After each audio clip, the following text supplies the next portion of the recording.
Hello viewers, I hope you are doing good. Unacademy IAS के मंजिल YouTube channel पर आप सभी का स्वागत है। इस पिछले 2 दिनों में आपने देखा बहुत कुछ फॉरेन पॉलिसी में देखने को मिला। इस्लामाबाद में यूएस के रिप्रेजेंटेटिव्स और ईरानियन रिप्रेजेंटेटिव्स दोनों के बीच में पहली बार बातचीत हुई। बातचीत काफी लंबी चली, बट अनफॉर्चुनेटली कोई भी सक्सेस वहां पर देखने को नहीं मिला। अमेरिका जो है, उसके रिप्रेजेंटेटिव्स वापस चले गए यूनाइटेड स्टेट्स। ट्रम्प का उसके बाद ट्वीट आता है, वापस एक धमकी आता है कि स्ट्रेट ऑफ हॉर्मुज से कोई भी शिप अब अमेरिका की नेवी क्रॉस नहीं करने देगी, बिकॉज स्ट्रेट ऑफ हॉर्मुज जो है वहां से कुछ शिप्स को ईरानियन रेजीम जो है उसको अलाउ कर रही है पास करने के लिए, for example Indian ships, Chinese ships. लेकिन अब अमेरिका कहा है कि स्ट्रेट ऑफ हॉर्मुज अगर ओपन रहेगा, it will be open for everyone. आप सेलेक्टिवली कुछ कंट्रीज के शिप को क्रॉस करने का परमिशन नहीं दे सकते हो। इसलिए यूएस ने अपने नेवी को डिस्पैच कर दिया है स्ट्रेट ऑफ हॉर्मुज में।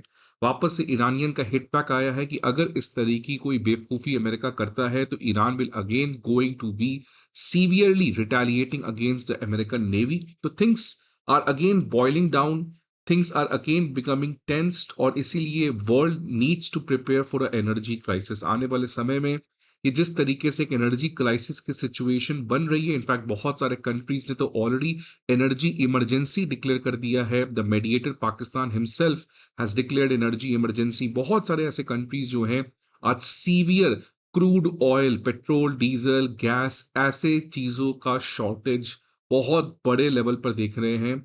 और अब क्योंकि दोनों कंट्री की बातचीत जो है वो अनसक्सेसफुल रही, इसलिए आने वाले समय में टेंशन जो है वो और ज्यादा बढ़ सकती है। लेकिन इस सभी टेंशंस के बीच में, इन सभी जियोपॉलिटिकल टेंशंस के बीच में एक और चीज हो रहा है, वो है चाइना और ताइवान का टेंशन।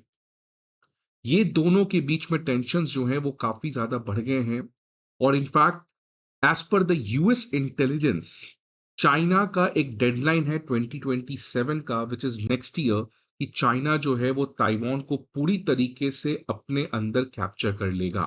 मतलब ताइवान जो एक तरीके का आइलैंड है, आप यहाँ पे देख सकते हैं, जो इस समय चाइना से इंडिपेंडेंट है। चाइना का ये कहना है दैट 2027 तक ताइवान को पूरी तरीके से चाइना अपने अंदर कैप्चर कर लेगा। आप देख सकते हैं, ये खबर आई है, China won't tolerate any independence, मतलब ताइवान इंडिपेंडेंट नहीं रह सकता है।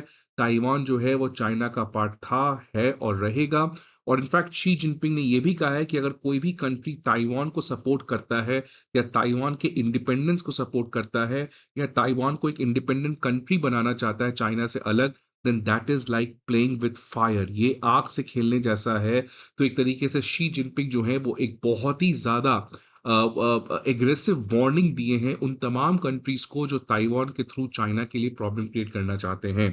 अब स्टूडेंट, शायद आप चाइना और ताइवान के बीच में कुछ बेसिक्स नहीं जानते होंगे, तो मैं इसको थोड़ा सा एक शॉर्ट समरी की तरह आपको बताना चाहता हूँ। देखिए, जब चाइना, आपको पता है, जस्ट लाइक इंडिया, एक कॉलोनियलिज्म का कंट्री रहा है। मतलब चाइना को भी कॉलोनाइज किया गया था इंडिया की तरह। इंडिया को ब्रिटिशर्स ने कॉलोनाइज किया था, लेकिन चाइना के साथ क्या था, बहुत सारे कंट्रीज ने चाइना को कॉलोनाइज किया था, like US, like UK, like Japan, like Russia.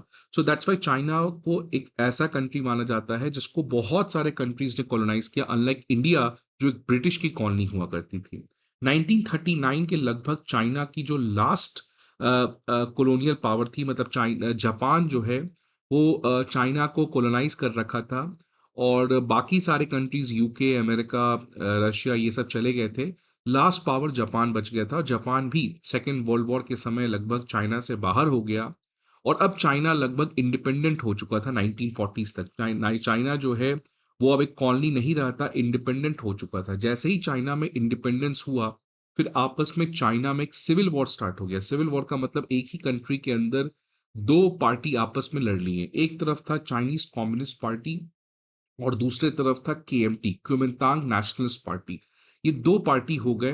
तो चाइना जैसे ही इंडिपेंडेंट हुआ, जैसे इंडिया जब इंडिपेंडेंट हुआ था तो एक ही पार्टी थी, कांग्रेस, तो कोई दिक्कत नहीं था। लेकिन चाइना के साथ ऐसा नहीं था। जैसे ही चाइना में इंडिपेंडेंस हुआ, ये दोनों पार्टी आपस में क्लैश कर गए। क्यों क्लैश कर गया? बिकॉज चाइनीज कम्युनिस्ट पार्टी चाहता था कि जो इंडिपेंडेंट चाइना हो वो एक कम्युनिस्ट कंट्री हो, जहां पे डेमोक्रेसी डेमोक्रेसी ना हो। केएमटी पार्टी जो था वो लिबरल पार्टी था, वो चाहता था कि चाइना में डेमोक्रेसी हो। इसी के लीडर थे आपके माओ ज़ेडोंग, सीसीपी के माओ ज़ेडोंग, और आज इसके लीडर हैं शी जिनपिंग, जो आज चाइना के प्रेसिडेंट हैं। तो इन दोनों के बीच में सिविल वॉर हो गया। चाइनीज़ कम्युनिस्ट पार्टी को रशिया सपोर्ट कर रहा था, केएमटी क्योंकि डेमोक्रेसी को सपोर्ट कर रहा है इसलिए अमेरिका इसको सपोर्ट कर रहा था। इस वॉर में सीसीपी की जीत हुई, केएमटी के लोगों को भागना पड़ा और ये मेनलैंड चाइना से भागकर यहाँ पे जाके बस गए ताइवान में, और कहा केएमटी वालों ने कि ये रियल चाइना है, ये चाइना जिसको सीसीपी ने कैप्चर कर लिया है ये इल्लीगल है, और ये आइलैंड का इन्होंने नाम दिया आरओसी, रिपब्लिक ऑफ चाइना, जिसको हम लोग ताइवान भी कहते हैं। और जो चाइनीज कम्युनिस्ट पार्टी वाले लोग जो जीत चुके थे इस वॉर को, वो चाइना में बस गए और इन्होंने इसका नाम दिया People's Republic of China, PRC. तो आज चाइना को हम लोग People's Republic of China officially देखते हैं, और जो ताइवान है उसको हम लोग रिपब्लिक ऑफ चाइना देखते हैं। तो यहाँ पे डेमोक्रेसी है, यहाँ पे एक तरीके से लिबरलिज्म है, यहाँ पे एक तरीके से फ्री मार्केट है, और चाइना जो है मेनलैंड चाइना जो पीआरसी है, वहां पे आज कम्युनिज्म है, वहां पे आज डेमोक्रेसी नहीं है, वहां पे डिक्टेटरशिप है। तो ये एक तरीके से ब्रीफ हिस्ट्री है। और अब चाइना हमेशा से कह रहा है कि ताइवान जो है वो चाइना से अलग नहीं है, वो हमारा ही पार्ट है। अब चाइना ने कहा है ताइवान को, देखो प्यार से तुम मेरे साथ समा जाओ, नहीं तो मुझे आता है कैसे आपको छीनना है। अब देखिए चाइना के लिए ताइवान बहुत इंपॉर्टेंट है। क्यों इंपॉर्टेंट है? बिकॉज़ ऑब्वियसली आप देखिए ताइवान में डेमोक्रेसी है और चाइना में डेमोक्रेसी नहीं है, और चाइना को हमेशा लगता है कि अगर डेमोक्रेसी का इन्फ्लुएंस चाइना के अंदर आ जाए और लोगों को जो चाइना के अंदर रह रहे हैं उनको डेमोक्रेसी का टेस्ट मिल जाए, तो वो यहाँ पे खुद प्रोटेस्ट करने लगेंगे और डेमोक्रेसी की मांग करने लगेंगे। इसलिए चाइना हमेशा से डेमोक्रेसी की परछाई अपने कंट्री में नहीं आना चाहता है, और इसीलिए ताइवान को इन्वेड करके ताइवान की जो आइडियोलॉजी है उसको भी बदल देगा। ताइवान में भी वो चाहता है कि डिक्टेटरशिप रहे, या चाइना की जो सिस्टम है वो भी ताइवान में रहे। और अमेरिका जो है वो ताइवान के थ्रू चाइना में इसी तरीके की चीज करना चाहता है, इसलिए चाइना जो है वो ताइवान को पूरी तरीके से अपने अंदर इन्वेड करना चाहता है। ये तो बहुत समय से चाइना चाह रहा है, लेकिन अब चाइना काफी अर्जेंटली इस चीज को करना चाहता है, बिकॉज ताइवान लगभग 1949 तक बन चुका था, चाइना भी 1949 तक बन चुका था। उस समय से चाइना का कहना है कि ताइवान मेरा हिस्सा है, लेकिन चाइना कुछ कर नहीं रहा था। लेकिन अब चाइना एक तरीके से आप देख सकते हैं 2027 का डेडलाइन प्लान कर रहा है, और अब चाइना के लिए ताइवान को कैप्चर करना ये बहुत ज़्यादा ज़रूरी है, और इसका रीज़न है सेमीकंडक्टर। आज सेमीकंडक्टर का ज़माना है, बिकॉज़ जो भी चीज़, ये लैपटॉप जिससे मैं रिकॉर्ड कर रहा हूँ, आपके स्मार्टफ़ोन, आपके क गाड़ी में, आपके टीवी में, हर जगह सेमीकंडक्टर है। सेमीकंडक्टर हर एक इलेक्ट्रॉनिक डिवाइस का दिमाग होता है, ब्रेन होता है। जैसे हमारा ब्रेन है, ब्रेन के बिना we are brain dead, and if we are brain dead we are of no use. Similarly, any electronic device can only function if you have semiconductor, और आज वर्ल्ड का लगभग आप देख सकते हैं 65% सेमीकंडक्टर इस छोटे से आइलैंड ताइवान से होता है। तो ये है ताइवान की आज स्ट्रेंथ। और लगभग अगर मैं एडवांस सेमीकंडक्टर्स की बात करूं जो डिफेंस में यूज होता है, एआई में यूज होता है, उसमें एडवांस सेमीकंडक्टर्स में 90% प्रोडक्शन ताइवान करता है। यही चीज चाइना को बहुत ज्यादा पसंद आ रहा है कि ताइवान को मेरे अंदर लेना है।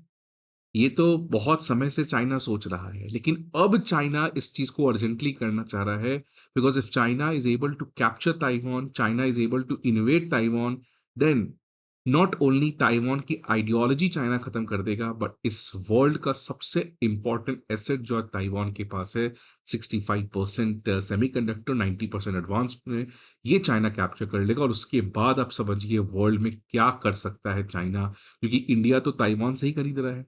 तो आज जो एनर्जी क्राइसिस है, आने वाले समय में डोंट बी सरप्राइज कि एक सेमीकंडक्टर क्राइसिस होगा।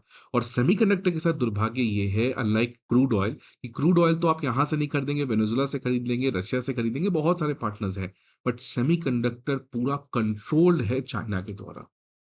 आप देख सकते हैं 70% तो चाइना अकेले बना रहा है, ताइवान, और 6-10% चाइना बना रहा है। तो लगभग इन दोनों को मिला दो तो 3/4 75% सेमीकंडक्टर ताइवान प्लस चाइना के पास आ जाएगा, अगर चाइना ताइवान को इन्वेट कर लेता है।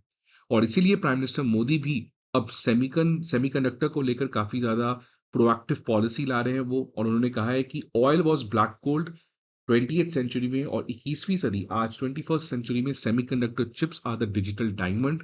और इसीलिए इंडिया तो इस पूरे सेमीकंडक्टर के सप्लाई चेन में ज़ीरो है, मतलब हमारे यहाँ तो एक भी single unit of semiconductor produce नहीं होता है, सारा सेमीकंडक्टर बाहर से इंपोर्ट होता है। और इस लेवल की डिपेंडेंस, वो भी उन कंट्री के ऊपर लाइक ताइवान, जो कल को चाइना इन्वेड कर सकता है, ये बहुत ही ज़्यादा प्रॉब्लमेटिक सिचुएशन है।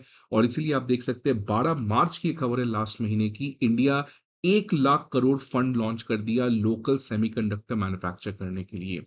तो India has woken up to its reality, because आज मिडल ईस्ट में वॉर होने से आप देख सकते हैं कितना बड़ा प्रॉब्लम है। कल को अगर चाइना ताइवान के बीच में प्रॉब्लम होता है तो इंडिया की तो बहुत बड़ी हालत खराब हो सकती है। और इसीलिए अब एग्रेसिवली 2026 में हमें सेमीकंडक्टर को लेकर काफी कुछ करना होगा। आप देख सकते हैं 1 ट्रिलियन रुपी, 1 लाख करोड़ का फंड लॉन्च कर दिया गया है प्राइम मिनिस्टर मोदी के द्वारा, इंडिया के द्वारा।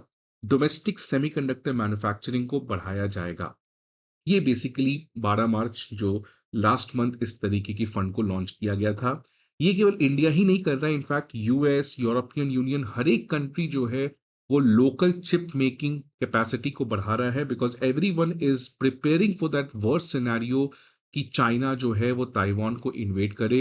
आज अमेरिका की भी डिपेंडेंस ताइवान के ऊपर है, यूरोपियन यूनियन की भी डिपेंडेंस ताइवान के ऊपर है। तो इफ 2026 में middle east war is trailer, 2027 में it will be a big big climax, जहां पर एक बहुत बड़ा जियोपॉलिटिकल ट्रबल आ सकता है पूरे वर्ल्ड के सामने। इन समय देख सकते हैं कि इंडिया में हमारा जितना भी सेमीकंडक्टर है वो सभी बाहर से आता है, इंपोर्ट के थ्रू आता है।